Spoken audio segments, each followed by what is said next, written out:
పక్షులు మన మీదకి లేచినప్పుడు యెహోవా మనకు తోడై ఉండ ఎడల, వారి ఆగ్రహము మన పైని రగులుకొనినప్పుడు యెహోవా మనకు తోడై ఉండని ఎడల,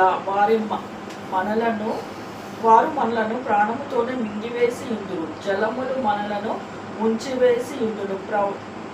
ప్రవాహము మన ప్రాణముల మీద పొర్లి ఉండును.